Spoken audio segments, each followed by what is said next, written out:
King's back. I will be talking about the app in full detail because I do believe that the app that Sony provides with these earbuds and most of their headphones nowadays is just an industry leader, and a lot of other companies should take notes when looking at Sony's app for their earbuds. Want to see some love? It's Love Day. I'm sure people love out here on the court. What's going on YouTube? Nicholas here with Tech Love TV, where we don't discriminate and we believe all tech deserves some love. What you want to do is go ahead and download the Sony's Headphones Connect app if you don't already have it, and I do have this right here, and I've already paired these to my mobile device. And if you have a Samsung phone, you can just move these close to your Samsung device and open up the lid, and it'll automatically pair, just like how AirPod Pros do with the iPhone. I don't have a Samsung device for this video, so if you're watching this and you do just have an iPhone and you're hooking these up, you just open the lid up, put these earbuds in your ear. They should automatically go into Bluetooth pairing mode. You go to your Bluetooth settings, it will automatically pop up on the list, WF-1000XM4, click on that and it automatically pair, go into the app, and you just connect like that. It's very simple, very seamless, very easy to connect these to your mobile device as it should be. Okay, so as you open this up, what you see, this is the main screen right here, and I do have the black ones. If you have the silver ones, it probably show up as the silver ones. You have the product name, AAC-DSEE Extreme. I'll talk about that in a little bit. It's dealing with upscaling music and stuff like that. So you have these three dots on the top right, click into that. It gives you your XM4 tutorial, your version, backup, restoration of settings, launch music center, about this app, and help. Now, when I first opened this app up and I connected these, there was a software update for these headphones that took about an hour. So I do recommend that you update these before you start diving in. Something might change in the settings after the update.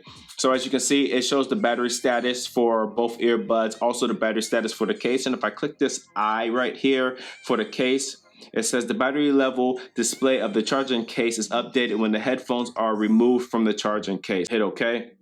And then also you have a power button at the top right. You can cut these headphones off manually right there. At the bottom where it shows status, so this is your adaptive sound control. Adaptive sound control, if I click on setting status, you can either cut it on or off, and what this does, it will detect if you're walking, if you're in a car, if you're staying still. It'll automatically adjust to whatever you're doing and however you have the different settings set up in this app. So for staying, I have Ambient Sound, the Ambient Sound 20. You can adjust that up and down to all the way to 0, all the way back up to 20, and focus on voice. And then you also have it for walking, running, and transport, and you can adjust the settings inside of here. So when the adaptive sound control is on and you're going from walking, running, sitting, or in transit, it'll adjust according to whatever you have it set up inside of the app. You also have automatic switching based on locations. So depending on your mode of travel, let's just say you're commuting to work, it'll learn your location. So if you're in like a commuter van at, I don't know, 7 o'clock in the morning, 5 days a week, it'll automatically adjust to that. It'll switch over to transit mode. And then if you are, I don't know, taking a train at a certain time of the day or sitting in your office at a certain time of the day, it'll adjust if you have automatic switching based on location setup. If you don't like your apps tracking you while they're not in use, then that might be an issue for you. This might be an issue for you because if you turn that on, you have to allow this app to track you at all times. You have to turn that on for that to actually work. And that's also the same thing for register from learn locations and register from map. And then also at the bottom, you have notification tones while switching. So when it switches from staying, walking, running, transit, it will have a tone that it will play if you want like an extra notification of when it's switching. And then towards the middle, it shows you the track that you're playing. And then at the very bottom, it says headphones. This is the headphones tab. You have information. Click on the information tabs. It gives you tips and it also gives you information. So if I go back to the headphone tabs and click over to sound, this is where you can adjust your ambient sound again. So you have noise canceling, ambient sound, and then off. If you're on noise cancellation, if you want automatic wind noise reduction, you click on that right there. You can have that set right there. For ambient sound, you can click on, you can adjust this however you want it and then hit focus on voice, or you can just turn it all off. So if you don't like the adaptive sound control right here, if you don't like any of that right there and you just want to keep it on noise cancellation at all times. You can just click on noise cancellation, and then you can also adjust it with the touchpad. If you click on the left one, it'll automatically switch over to ambient sound. Okay, and then so you also have speak to chat underneath that. So if you're a person that gets into a song and you just like to sing along with the song, speak to chat might not be for you. So when you turn that on, what that does is if someone comes up to you and talks to you and you respond back to them, your music will turn down all the way, almost all the way, and you're able to have a clear conversation. The ambient noise will go up and then you'll be able to hear them perfectly fine. But if you're a person that likes to sing along with your music, the music's going to turn down every time you open your mouth. But you can also adjust the sensitivity right here. So you have automatic high and then low sensitivity. And then you also have the ability to adjust the time until that mode closes. So you have 5 seconds, 15 seconds, 30 seconds, and then does not close automatically.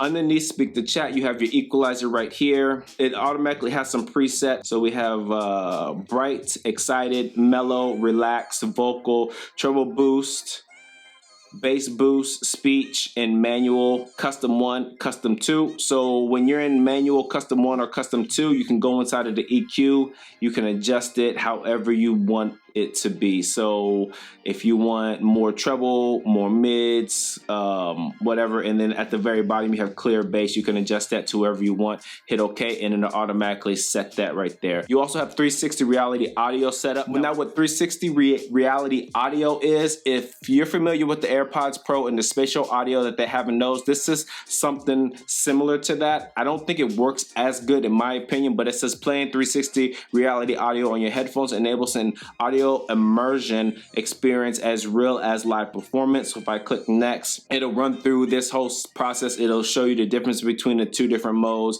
And here are the apps for the 360 reality audio. I do have Tidal, so I do have this app optimized already for Tidal. And then it says optimize your 360 reality audio sound field. Take a photo of your ears for analysis. Optimize your music service app by sending your ear analysis results. So I already did all of that. If I do reanalyze, let me show you what it wants you to do. So it says analyze your ear shape. Take photo of your ears for analysis. Before taking photos, please make sure your ears are entirely visible and check the following.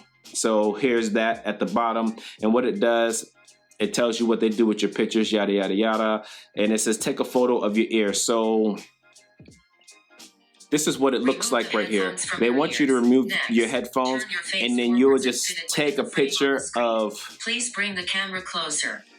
And then you'll just take a picture of your ears. It'll give you audio prompts. Turn your head slowly to the right. But I'm not going to do that. I just wanted to give you example of what they want to do. So I'm not going to do that. I've already done that before, so let me close that. So I already have that analyzed, and then you have optimized apps, which I already have Tidal optimized on here like I showed you before. You have the 6mm drivers in here, the newly designed 6mm drivers in here. You have your 360 reality audio in combination with being able to customize the EQ however you want it. I mean, the sound quality on these is amazing. To be completely honest with you, these are probably the most expensive earbuds that I've tested out. I haven't did like the Master Dynamic or some of the more higher end $300, $400, $500 earbuds, which they're out there. For the earbuds I reviewed on this channel, these by far are the best sounding earbuds that I've ever tested out. Underneath 360 reality audio, you have Bluetooth connection quality. Click on that. It says priority on sound quality or priority on stable connection. I always do priority on sound quality. Also, you have the DSEE Extreme. You can click that on or off. I always have it on auto. DSEE Extreme, real-time restoration of all your compressed files using Edge AI. DSEE Extreme, it stands for Digital Sound Enhancement Engine, upscales compressed digital music files in real time, dynamically recognizing instrumentation, musical genres, and individual elements of each song, such as vocals or interludes. It restores the high-range sound loss and compression for a richer, more complete listening experience. And then the next tab over is your systems. This is where you can adjust. If I click this down arrow under the voice assistant, you can either have it set up for Google Assistant, Amazon Alexa, or it says voice assistant function of mobile device. So I'm gonna just keep it on Siri. I don't really use voice assistant when I'm on my earbuds anyways. Underneath that, you have changed the touch sensor function. So what you can do is this is where you customize the touch buttons for the left and the right earbud. And it has it in groups for the left or the right one. If you click this drop arrow down right here. You have ambient sound control, playback control, volume control, or not assigned. So as you can see, for the ambient sound control, you have tap to activate noise cancellation, ambient sound, and off, and then you have continue pressing for quick attention. If like you want to have a conversation with someone really quickly, hold down the left one, it'll activate quick attention and you can have that conversation. Now on the right one, what I have is playback control. Now you see that playback control, you got your tap for play and pause, double tap next song, triple tap for previous track, long press to launch your voice assistant. Now the one thing that I don't like about this is that you have volume control on here. If you switch to volume control, you have to choose between ambient sound control or playback control. I normally just adjust the volume with my phone, so I'll never have this on here, but I do think that like a software push or something like that, Sony could have volume control and ambient sound control all listed in one with 4 different touch features to adjust all of them. And the reason why I say that, because for ambient sound control, there's 2 different options right here, tap and continue pressing. And then for volume control, there are 2 different options right here. So a total of 4 different options, like say for playback control, like if you use these 4 touch controls right here on the left one, you can easily fit the ambient sound control and the volume control in those different 4 touch features. So that's one thing that I do wish that Sony would fix, but I'm cool with how they have it right now. And then for ambient sound control right here, you can either have all of these checked, or you can either have 2 of these checked or all 3 of these checked. And what that is if you have your ambient sound control set up to tap on the left one, once you tap it, it'll cycle through noise canceling, ambient sound, and then off, which I have all of those. Determine optimal earbud tips. You can test the wearing condition. So I already did this. It just measures the air tightness of the ear tips, and I'll run this really quickly again.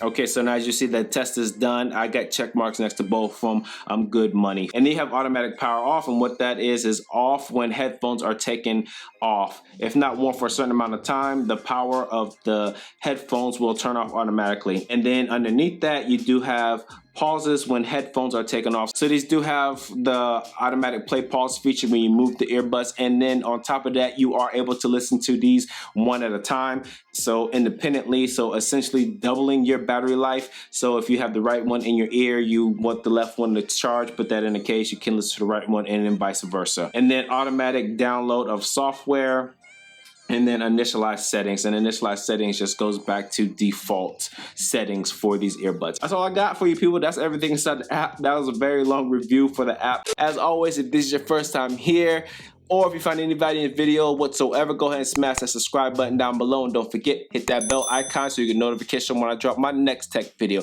Thanks for stopping by the Tech Love channel. My name is Nicholas, and I'm out. Peace. The king's back.